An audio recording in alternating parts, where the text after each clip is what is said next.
तो नमस्कार दोस्तों, आज का टॉपिक है डेटा एंट्री।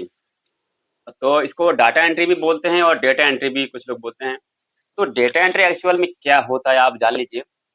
अ, डेटा मतलब क्या होता है? डाटा मतलब क्या होता है? जैसे आप अगर रिज्यूम बनाते हैं तो कुछ लोग लिखते हैं हेडिंग में बायो डाटा, यानी कि बायोग्राफी का जो भी इंफॉर्मेशन है वो उसको बायोडाटा बोलते हैं। अब यहाँ पर जो डेटा एंट्री की काम है उसके लिए मतलब कैसा काम होता है, कैसा आप क्या क्वालिफिकेशन आपको चाहिए अगर आप डेटा एंट्री में काम करते हैं, कितने सैलरी पैकेज वगैरह होता है, उसके बारे में आज हम बात करेंगे। तो सबसे पहले जो आपको बता दूं, डेटा मतलब कुछ इंफॉर्मेशन, चाहे वो कुछ भी हो सकता है, यानी कि मान लीजिए कोई फॉर्म हो सकता है जिसके अंदर नाम, पता, date of birth, email ID सब वगैरह लिखा है। या कोई दुकान का कोई प्रोडक्ट है, मान लो कोई जगह शॉप है, दुकान है, उसमें वो कुछ भी मतलब बेचता है। मान लो सैमसंग कंपनी है, वो मोबाइल बेचता है, वो टीवी बेचता है, वो फ्रिज बेचता है, एसी बेचता है, सब बेचता है। तो दुकान पे आया, सामान आया, कितने पीस टीवी आया, कितना पीस एसी आया, कितना पीस मोबाइल आया, कौन सा मॉडल का आया, वो सारी इंफॉर्मेशन जो हम देख के या उसको कॉपी में उतारते हैं, उसके बाद उसको जो सॉफ्ट कॉपी में, यानी कि जो भी हम कंप्यूटर में एंट्री करते हैं उसको हम कहते हैं सॉफ्ट कॉपी। और जो हार्ड कॉपी मतलब जो कि प्रिंट होकर हमारे पास निकलता है, जो पेज पे निकलता है, उसको कहते हैं हम हार्ड कॉपी। तो वो सारी सॉफ्ट कॉपी में जब एंट्री करते हैं उसको हम डाटा एंट्री बोलते हैं। अब किस तरह की डाटा होती है पहले बता चुका हूँ। फॉर्म हो सकता है, कुछ स्टॉक या कोई प्रोडक्ट का नाम वगैरह, कुछ भी हो सकता है, और एनीथिंग कुछ भी।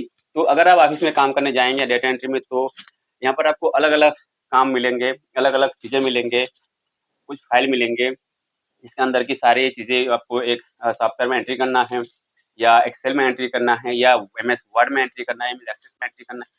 बहुत सारी सॉफ्टवेयर है जिसके अंदर डेटा एंट्री का काम होता है। ठीक है। अब आपको क्या सीखना है डेटा एंट्री काम के लिए? आपको सीखना है एमएस वर्ड अच्छी तरह से टाइप करना, एमएस एक्सेल टाइप करना, एमएस एक्सेस का भी आपको सीखना है। अलग अलग कंपनी में अलग अलग किसी का भी तो अपना अपना काम होता है, अपना अपना सॉफ्टवेयर यूज करते हैं।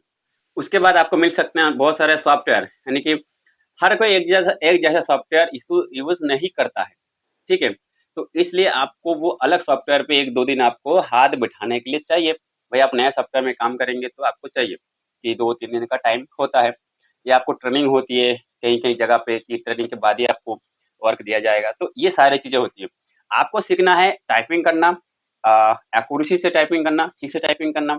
आपको एमएस वर्ड में टाइप करना सीखेंगे, एमएस एक्सेल में सीखेंगे, सीखना पड़ेगा क्योंकि एमएस वर्ड की जो सिस्टम है, जो जिस तरह से उसमें काम होता है, अगर एमएस एक्सेल में अगर सेम आप समझेंगे तो गड़बड़ी होगी। आपको 50-50 मान के चलिए। एमएस वर्ड में जो भी काम होता है एमएस एक्सेल में 50% बिल्कुल अलग। एमएस वर्ड की जो भी आपको नॉलेज है वो तो चाहिए एमएस एक्सेल में, वहाँ पे अलग सिस्टम होता है। यहाँ पर मैं डाटा एंट्री करके नहीं दिखा रहा हूँ एमएस एक्सेल अवार्ड खोल के, अलग अलग सबका अलग अलग सिस्टम होता है भाई एंट्री करने का। तो वो आपको जो भी काम देंगे, मैं बता रहा हूँ कि किस किस सॉफ्टवेयर में डाटा एंट्री हो सकती है और आपको क्या चाहिए। ठीक है, क्या चाहिए आपको? सीखना, टाइपिंग सीखना, एक्यूरेसी के साथ, स्पीड अच्छी होनी चाहिए, एक्सेल के अंदर काम करना अच्छा होना चाहिए, जितने सारे एक्सेल के फॉर्मूलेस होते हैं वो आपको जानकारी अच्छी चाहिए। एमएस वर्ड में जो पेजेस की सेटिंग या जो भी चीज़ें है, एमएस वर्ड के बहुत सारे वीडियोस आप देख सकते हैं, और सब जानकारी लेंगे और उसमें टाइप करेंगे। पहले हार्ड कॉपी या न्यूज़पेपर से देख देख के आप टाइप करना सीखेंगे।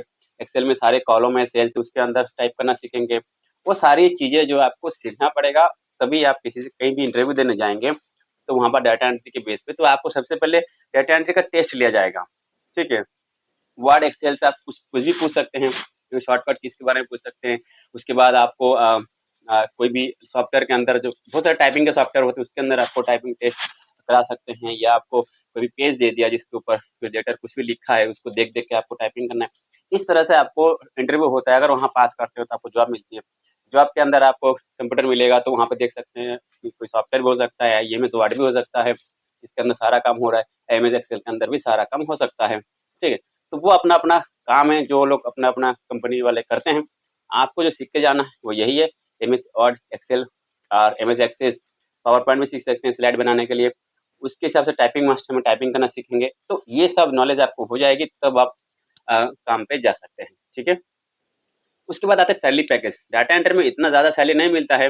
अगर आप नॉर्मल अच्छे कंपनी में जाएंगे तो आपको 18 से 20 हज़ार रुपए का सैलरी पैकेज डाटा एंट्री दे सकते हैं, नहीं तो छोटे मोटे कंपनी 10-12 हज़ार तक की ही सैलरी आपको मिलेगी। ठीक है, वो भी 8 घंटा 9 घंटा उसमें काम होता है। उसके बाद डाटा एंट्री ये तो घर पे ऑफलाइन कर सकते हैं, और उसके बाद डाटा एंट्री में आता है ऑनलाइन ऑप्शन। ऑनलाइन ऑप्शन घर बैठे कर सकते हैं, बहुत सारे फ्रीलांसर साइट है जहाँ पर आपको बस काम आता है, आप अपने इंट्रोडक्शन देते हैं, अपना साइट को अपना आईडी बनाते हैं, तो आपके पास काम आता है कि ये चीज़ हमको करके दो। तो वहाँ पर बहुत सारा ऑप्शन आता है, एक्सेल में करेंगे, वर्ड में करेंगे, या फोटोशॉप में करेंगे, कोरल में करेंगे, बहुत सारा डाटा इस तरह से होता है। अगर आप नॉलेज रखते हैं, आपके पास काम आएगा, तो ऑनलाइन वो भी करके और सबमिट कर सकते हैं। ठीक है, तो डाटा एंट्री का काम दो ही प्रकार का होगा, या तो ऑनलाइन होगा या तो ऑफलाइन होगा। ठीक है, तो ऑनलाइन भी कर सकते हैं। यहाँ पर डाटा एंट्री में एक चीज और रह गया है, जो कि सॉफ्टवेयर से सॉफ्टवेयर में एंट्री करना है, यानी कि आपके पास इमेज फॉर्मेट में कुछ चीजें हैं, या पीडीएफ फॉर्मेट में कुछ चीजें हैं, जो कि आपके सिस्टम में ओपन हुआ पड़ा है, उसी को देख देख के वर्ड में, एक्सेल में, या किसी और सॉफ्टवेयर में टाइप कर रहे हैं। दो स्क्रीन खुला हुआ है, आप सॉफ्टवेयर से सॉफ्टवेयर में ही टाइप कर रहे हैं। यहाँ पर हार्ड कॉपी की कोई बात नहीं है, सॉफ्ट कॉपी देख के सॉफ्ट कॉपी में टाइप कर रहे हैं, तो ये भी होता है। ठीक है, डेटा एंट्री का मेन जो काम है वो है कुछ इन्फॉर्मेशन, कुछ चीजें जो कि हमें टाइप करके कंप्यूटर के अंदर एंट्री करनी होती है, सेव करनी होती है, फाइल बना। ठीक है, ये है डाटा एंट्री का काम। ठीक है, उम्मीद करता हूँ आपको डाटा एंट्री का समझ में आ गया है, और अगर कुछ सवाल है आपका तो कमेंट में कमेंट जरूर करना, उसकी वीडियो जरूर बनाएंगे। ठीक है, चलिए वेट करते हैं नेक्स्ट वीडियो के लिए, तब तक के लिए वंदे मातरम, जय हिंद।